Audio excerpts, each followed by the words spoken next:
ফেসবুকে live update কিন্তু শুরু হয়ে গেছে। আপনারা এখানে দেখতে পারতেছেন, এখানে একটা নোটিফিকেশন চলে আসছে, ঠিক আছে। তো এই নোটিফিকেশন কিন্তু সবারই আসবে, এই আপডেটটা সবারই আসবে, ঠিক আছে। আপনার যদি ফলোয়ার্স কমও হয় তারপরেও আসবে, আপনার যদি 50টা ফলোয়ার্স, 100টা ফলোয়ার্স, 1000 ফলোয়ার্স থাকে তারপরেও কিন্তু আপনার এই আপডেটটা আসবে। তো আজকের এই ভিডিওতে আপনাদেরকে ক্লিয়ার করব লাইভ ভিডিও নিয়ে আরও একটা কি আপডেট আসছে, কি আপডেট শুরু হয়ে গেছে, এবং কি ফেসবুকের পরামর্শ অনুযায়ী আপনি যখন আপনার লাইভটাকে ডাউনলোড করতে চাইবেন, এটা আপনি কিসের মাধ্যমে কীভাবে আপনি ডাউনলোড করবেন সেটাও আপনাদেরকে আজকের এই ভিডিওতে দেখিয়ে দিব। সো চ্যানেলে যারা নতুন আসছেন ভিডিওতে অবশ্যই লাইক দিবেন, চ্যানেল অবশ্যই সাবস্ক্রাইব করে দিবেন, এটা আমাদের ফেসবুক পেজ অবশ্যই ফলো দিয়ে দিবেন, ঠিক আছে। তো এখানে দেখতে পারতেছেন একটা নোটিফিকেশন তারা এখানে দিয়ে দিছে, দেখতে পারতেছেন, এই যে দেখতে পারতেছেন স্টার্টিং জুন 22, ঠিক আছে, your Facebook live videos older than 30 days will be deleted, ঠিক আছে। তো এখানে তারা বলতেছে 22 জুনের পর থেকে আমার যে লাইভগুলো আসবে সেগুলো কিন্তু 30 দিন পরে ডিলিট করে দিবে, ঠিক আছে। এটা হচ্ছে ফেসবুকের তথ্য, ঠিক আছে। তো এটা নিয়ে আমি অলরেডি ভিডিও দিছি যে এই আপডেটটা আসছে, এখন সবার প্রোফাইলে কিন্তু এই আপডেটটা আসা শুরু হয়ে গেছে, এরকম একটা নোটিফিকেশান আপনাদের এখানে আসবে, ঠিক আছে। তো এখানে তারা বলতেছে আপনাদের এখানে যদি আপনারা লাইভগুলোকে রাখতে চান তাহলে অন্যান্য ওই কিন্তু এখানে আছে, দেখতে পাচ্ছেন নিচে কিন্তু দিয়ে দিছে, if you want to keep you live videos you have several option available, ঠিক আছে। তো এখানে আপনি যদি এখানে ক্লিক করেন দেখতে পারতেছেন সি অপশন, হয়তো এখানে আপনি কিছু দেখতে পারবেন, কিন্তু এখানে দুঃখের বিষয় সেটা হচ্ছে যে এখানে নোটিফিকেশনটা আসার পর যখন একবার রিপ্লেস হয়েছে সাথে সাথে কিন্তু এটা চলে গেছে।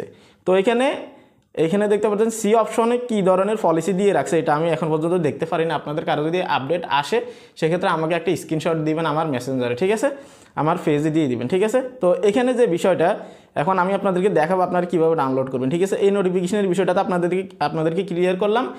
একজনের ক্ষেত্রে কিন্তু এখানে ডেট একটাও থাকতে পারে, এটাও হতে পারে, বা সবার কিন্তু একই ডেটও হতে পারে, ঠিক আছে। তো সেই ক্ষেত্রে এটা নিয়ে আপনারা কনফিউশনে পড়বেন না। এখন আমি আপনাদেরকে দেখাবো যে আপনারা লাইভ ভিডিওগুলো আপনারা কীভাবে ডাউনলোড করবেন, ঠিক আছে। তো আমি চলে যাচ্ছি ফেসবুকে, দেখতে পাচ্ছেন আমি ফেসবুকে আসলাম। ফেসবুকে আসার পর এখানে দেখতে পাচ্ছেন প্রোফাইলে আসলাম, ঠিক আছে। প্রোফাইলে আসার পর আপনার যে লাইভগুলো আছে সেগুলোতে আপনাকে যেতে হবে না, এখানে দেখতে পাচ্ছেন 3 ডট মেনু আছে, আপনার প্রোফাইলের পাশে এখানে ক্লিক করে দিবেন। তারপর আপনি এখানে দেখতে পারবেন যে অ্যাক্টিভিটি লগ, ঠিক আছে, এখানে ক্লিক করে দিবেন। তারপর এখানে দেখতে পারতেছেন আপনি অনেকগুলো অপশন পাবেন, এখানে জাস্ট লাইভ ভিডিওতে ক্লিক করে দিবেন। লাইভ ভিডিওতে ক্লিক করার পর এখানে অনেকগুলো অপশন চলে আসবে, আপনি দেখতে পারবেন যে আপনার লাইভ ভিডিওগুলো কিন্তু একে একে শো করতেছে নিচের দিকে। এখন আপনি এখান থেকে চাইলে যে কোনো লাইভ ভিডিও কিন্তু আপনি ডাউনলোড করতে পারবেন, আপনাকে সেই অপশনটা কিন্তু ফেসবুক থেকে দিয়ে দিছে। এখন আপনি কোন লাইভটা আপনি ডাউনলোড করতে চাচ্ছেন, ধরে নিন আমি যদি এই লাইভটা ডাউনলোড করতে চাই, এখানে 3 ডট মেনুতে ক্লিক করে দিব, আবার দেখিয়ে দিচ্ছি আপনাদেরকে, 3 ডট মেনুতে ক্লিক করে দিব, এখানে ক্লিক করে দিলাম। তারপর এখানে দেখতে পাচ্ছেন ডাউনলোড একটা অপশন আছে, এখানে চাইলে আপনি ডাউনলোডে ক্লিক করে দিতে পারেন। ধরেন আমি ক্লিক করে দিলাম, তারপর আমি এখান থেকে ক্রোম ব্রাউজারে ক্লিক করে দিলাম। এখন কিন্তু আমার লাইভ ভিডিওটা কিন্তু ডাউনলোড হওয়া শুরু হয়ে যাবে। আমি অলরেডি একবার ডাউনলোড করছি, এখন আবার যদি ডাউনলোড করতে চাই ডাউনলোড অ্যাগাইনে ক্লিক করে দিব, আমি ক্লিক করে দিলাম। ক্লিক করার পর কিন্তু এটা ডাউনলোড হওয়া শুরু হয়ে যাবে, দেখতে পাচ্ছেন এখানে কিন্তু ডাউনলোড হচ্ছে, আপনারা যদি স্পষ্ট দেখেন। তো লাইভ ভিডিওগুলো আপনারা এভাবে ডাউনলোড করে নেবেন। আসলে লাইভ ভিডিওতে অনেক ইম্পর্টেন্ট জিনিস থাকে, আমি গত ভিডিওতে আপনাদেরকে যেটা বলছি, কিন্তু সেখানে ডাউনলোড করতে হয় কীভাবে আমি আপনাদেরকে দেখাই নাই।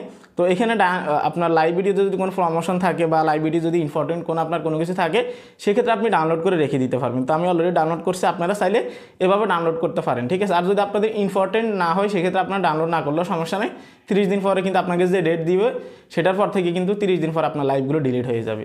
এই ছিল আপডেট। আর ওই নোটিফিকেশনটা যদি আপনাদের আসে অবশ্যই ভালো করে দেখবেন কী পলিসি আছে, কী সিস্টেমগুলো আছে।